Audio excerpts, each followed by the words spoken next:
Welcome, Vault Dwellers. My name is Nacho Bidness. That's Cheaty McCheatface, and man, does it feel good to be recording again.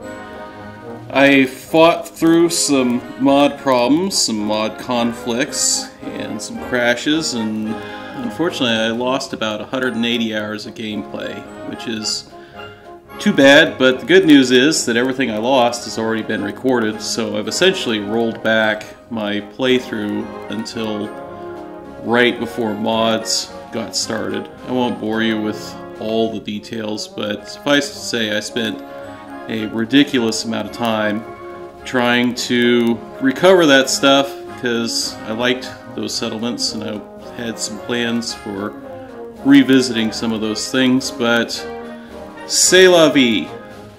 So we're at the castle today, and while I kind of just tour around the before state, I'll mention that I got some constructive criticism from a subscriber, or now a former subscriber, who said that I tend to ramble too much. He had to mute my videos because I rambled too much, and he liked my build style, but he just couldn't stand to watch. And part of me wants to just say, man, screw that guy. This is my channel, and I'll do what I want, and I'll ramble if I want to.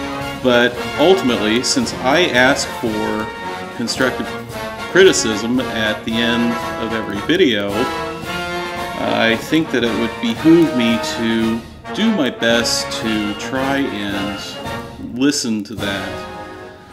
So I will try my best to not ramble so much. Don't know if I'm going to be very successful at it since I am no pro YouTuber, but we'll see how I do.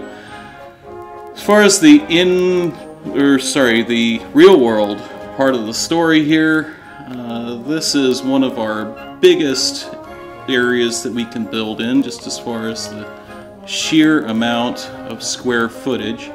And there's some great structures that are already here with respect to the castle walls themselves. You can kind of see while I was flying up there that there is significant space on the outside.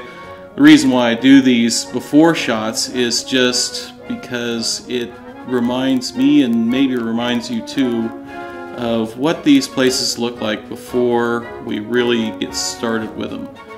So without further ado, let's take a look at what we can do with the castle.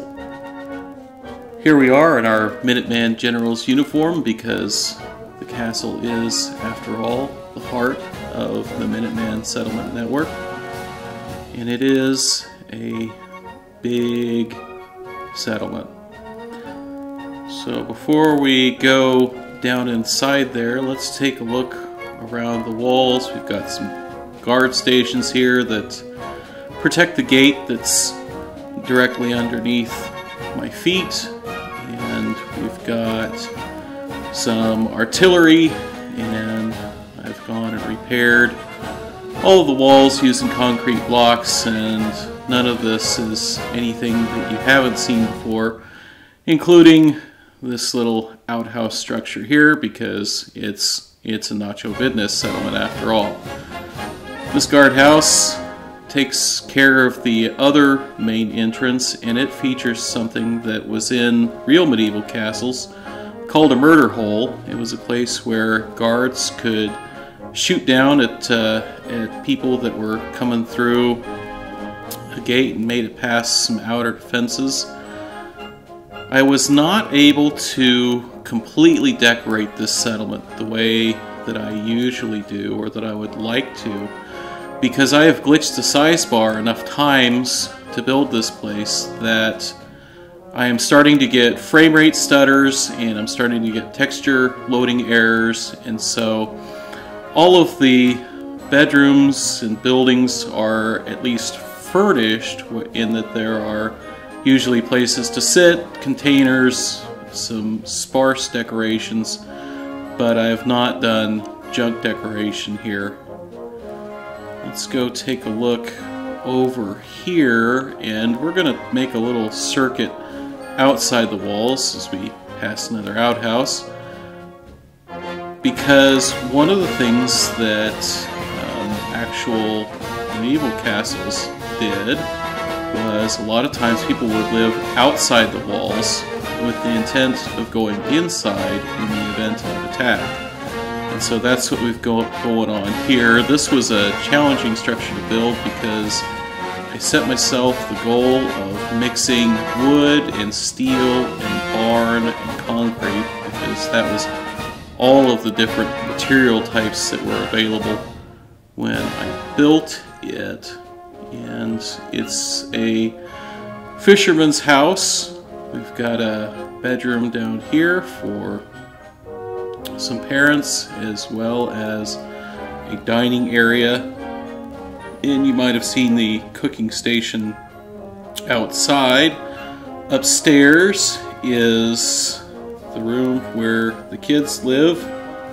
There's also a nice ocean view of Spectacle Island over there. This is right up against the castle wall. The back wall of that building is the outside of the castle wall. We've got a pier here where a person could go out to the end there and maybe put a fishing line in, sit, listen to the radio, and some fish drying racks, as well as a dinghy that you could potentially row over to Spectacle Island when the weather is good. I'll stop pointing out all the outhouses. There's a bunch here. This side of the outer wall has water purifiers. You start off here having a water purifier pre-made. I decided that this was going to be my desalination plant, and that purified water was going to be one of the main trade items for this settlement. And so upstairs is just a shack where the maintenance crew lives, as well as down here there is a maintenance shed with some tools and stuff to keep those purifiers running. We'll go past what is called a postern gate on an actual castle and go to a spot where I usually have a frame rate drop. Yep, there it goes. This is one of the two main entrances to the castle, and you can see here that we've built the inside of the castle and then started to build secondary walls on the outside. In actual castles, the inside wall, which was usually stronger, would be called the inner curtain, and the outside wall, often of a weaker material like wood, would be called an outer curtain. It was built to protect these little residences here. I like this one because it's just kind of this narrow feeling house where it almost feels like a row house, and again taking advantage of the castle wall to be one of the walls for this particular house. We've also got a doctor's office outside the walls here. This one was an interesting building to build because the second floor is not above the first floor, and the land slopes up and away towards the walls. So on the first floor we have the doctor's office and a waiting room, and the doctor is mysteriously absent. But on the second floor we've got some hospital beds, maybe not the greatest, but the best you're probably going to get in the Wasteland, as well as a seating area for patients to maybe get some sun during the right time of day. We're not going to go inside that entrance just yet. We're going to go take a look at the second of the fishermen's houses out here. This one's on the tidal pool that is on this side of the castle.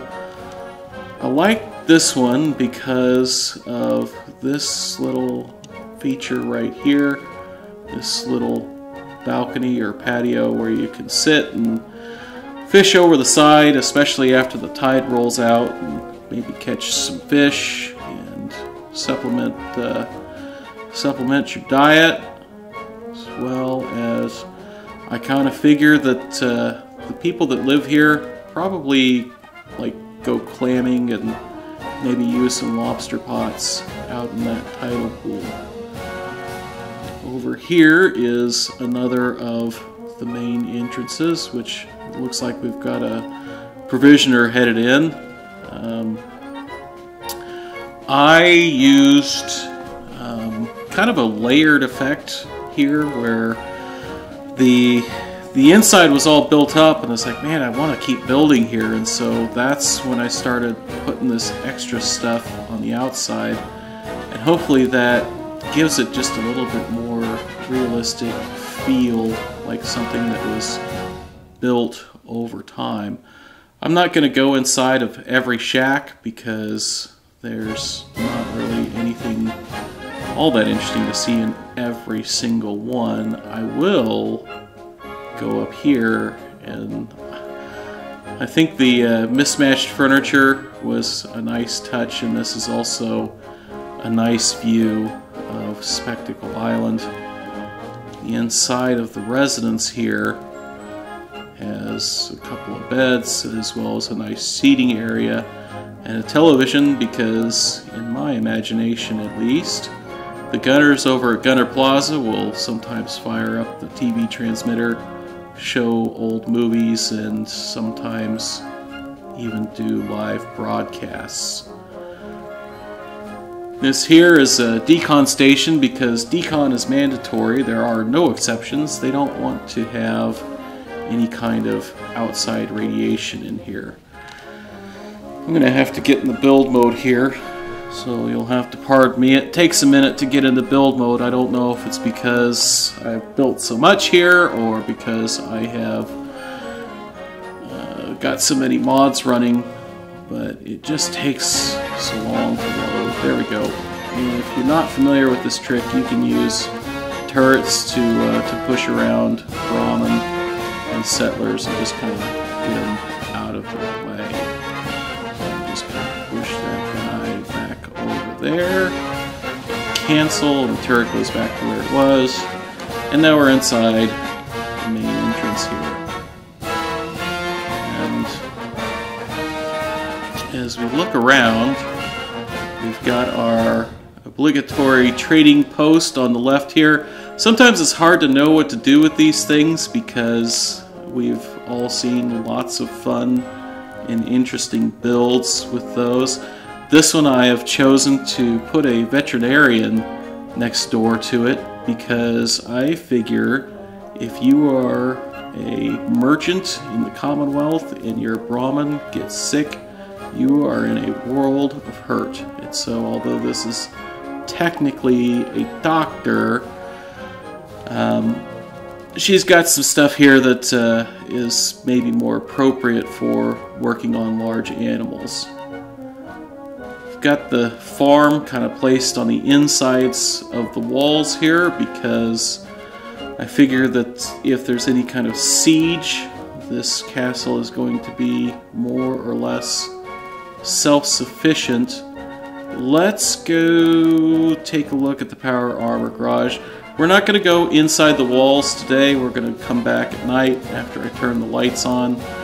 This is our power armor garage. The power armors are not here because they're out on patrol, and also because I forgot to put a couple power armors there before we started recording. Upstairs is another place for people to live, presumably the power armor mechanics. When I built here, I tried to pay attention to where the pathways are. If you look closely at the ground, even without mods, there are places that are clearly paths, and I tried to build around those to give a better impression of this place having streets. So you can kind of see it's not perfect, but I did what I could. Let's take a look inside of Radio Freedom. Huzzah! I missed Three Dog, and that was one of his lines from the as a reaction to the Stealing Independence quest from Fallout 3. And there is a mod out there, by the way, called Old World Tunes. Highly recommended. Great music. has the storyteller from Shoddycast on it, and it also has Eric Dellums himself, the all-powerful 3-dog Bow Wow Wow. So we've got a seating area here where they can maybe do some interviews as a change of pace from the constant, there's a settlement in trouble and go help them out. But they're on the air, so we should be quiet. Upstairs, again, I just like to have people that live over the places where they work. I liked using the dresser there as a railing instead of an actual railing to keep people from falling down the stairs. Let's go look inside of the bathhouse over here. Baths are 10 caps, which is a hell of a deal because it's purified water that they're using here, not that irradiated stuff you get in most places.